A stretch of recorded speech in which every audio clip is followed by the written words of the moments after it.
Hey guys, Mr. John here. I'm here at the church down in the kids wing and here all by myself and kind of a little nervous. Have you ever been in a place, where maybe it's dark or maybe you're all by yourself and how you sit there and can think of some of the worst things that might be happening and your imagination is going crazy when all of a sudden something like, oh my goodness, what was that? You hear a noise and it just scares you and fear takes over. Well, last week in our story of Saul, we ended with Saul in Damascus.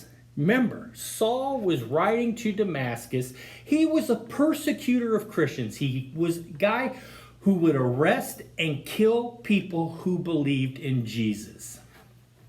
Now, Saul gets knocked off his horse by this radiant, bright beam of light that comes down and knocks him off his horse and blinds him.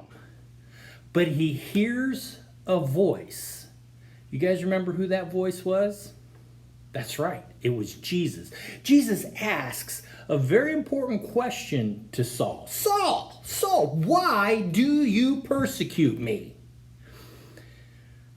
Saul's reaction was he couldn't see, right? So he asks, who is this? Who is this?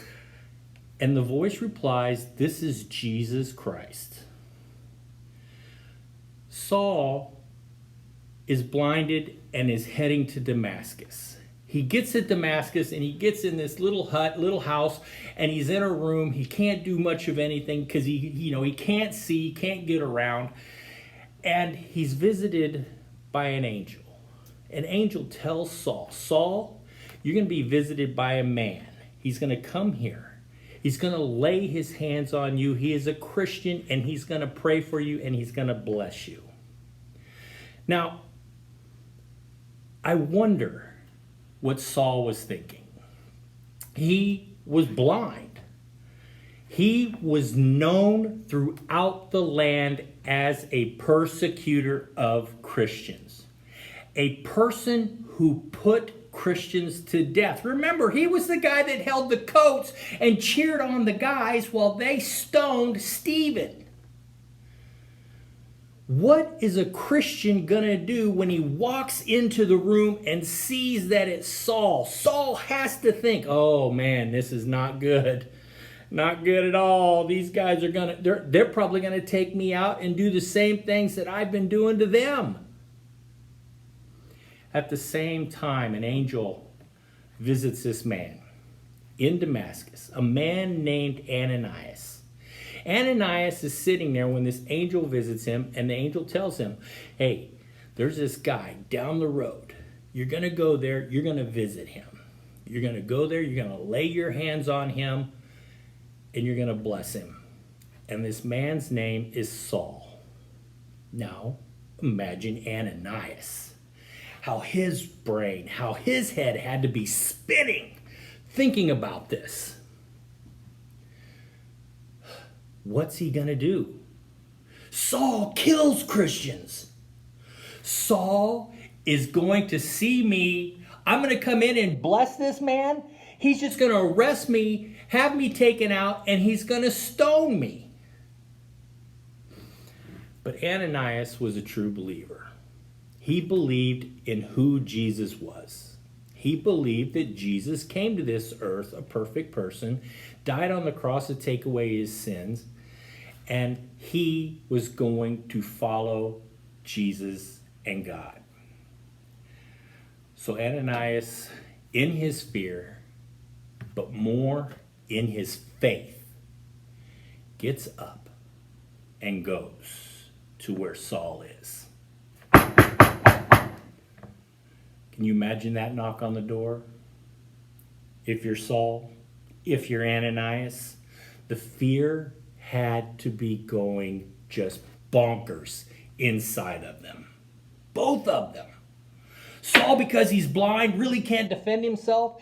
And even if he's blind, Ananias had to be afraid of him because all he had to do was give an order to kill him.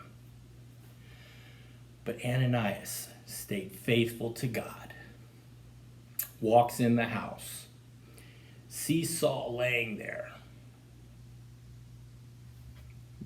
puts his hand on him, and begins to pray and bless Saul. Here's the craziest thing, the part I love the most about this story. It said once Ananias blessed Saul, his eyes were open. It literally says that it was like scales fell from his eyes and he was able to see. Now, guys, I got this 12-year-old brain that I've been telling you about for the past couple weeks.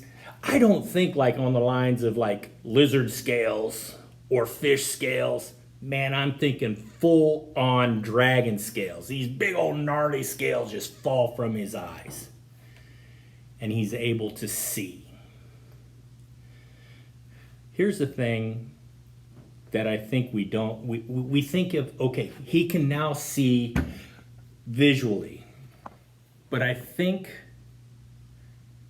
the bigger thing is that he can see with his heart. He now knows, he now trusts, and he now has faith in Jesus Christ. And Saul, in that moment, gets a name change.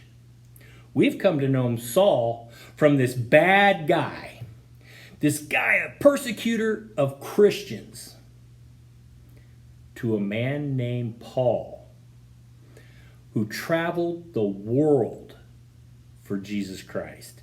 He wrote almost all of the books, well, most of the books of the New Testament.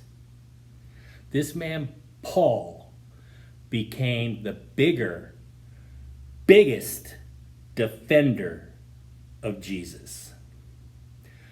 So guys, sometimes things happen, make you nervous, make you scared.